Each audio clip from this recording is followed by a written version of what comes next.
இலங்கையில 100 அறைகள் கொண்ட பிரம்மாண்ட மாளிகை இருக்கு. ஆனா அங்க ஒரு மனுஷன் கூட தங்க முடியாது. இன்னைக்கு வீடியோல அத பத்தி பார்க்கலாம்.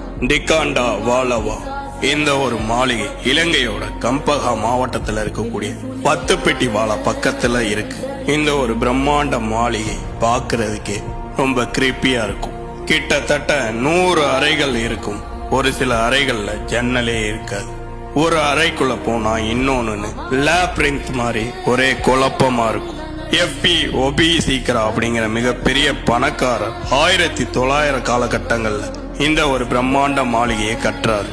கிட்டத்தட்ட அவ்வளோ செலவு பண்ணி கட்டின அந்த மாளிகைய எதற்காக அந்த குடும்பம் விட்டுட்டு போனாங்க அப்படிங்கிறது தான் அங்க இருக்கக்கூடிய மிகப்பெரிய மர்மம். ஒரு நாள் ராத்திரி அந்த ஒரு மாளிகையில தங்கியிருந்த ஒரு பிரிட்டிஷ் அதிகாரி ஒரு கொடூரமான உருவம் ஜன்னல் வழியா அவர் வெறிச்சு பாக்குறத நோட் பண்றாரு.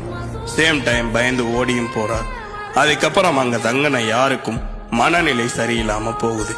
அந்த ஒரு இடம் அதுக்கப்புறம் அப்படியே கைவிடப்படுது. இப்போ அந்த மாளிகையில நடக்கக்கூடிய சம்பவங்கள் ரொம்பவே கொடூரமானது. ஆள் நடமாட்டமே இல்லாத அந்த ஒரு மாளிகைக்கு இப்ப நம்ம போனாலும் எங்க இருந்து வந்து உழுகுதுன்னே தெரியாத அளவுக்கு கற்கள் நம்ம மேல வந்து விழுகும். இந்த ஒரு மாளிகைய உள்ளூர் மக்கள் பேய் மாளிகை அப்படின்னு தான் சொல்லுவாங்க. ஏன்னா இங்க நிறைய கொடூரமான உருவங்கள் நடமாடுறத நிறைய பேர் பார்த்திருக்காங்க.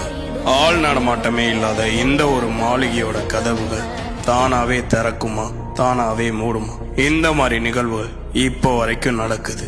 அதே மாதிரி இரவு நேரத்துல உள்ள இருந்து பியானோ சத்தங்கள் முதற்கொண்டு கேக்குமா?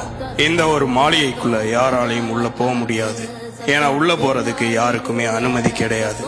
இந்த ஒரு இடத்துல ஸ்டே பண்றதுக்கு வாய்ப்பு கிடைச்சிச்சுன்னா ஸ்டே பண்ணுவீங்களா? கமெண்ட் பண்ணுங்க. மறக்காம நம்மள ஃபாலோ பண்ணிக்கங்க.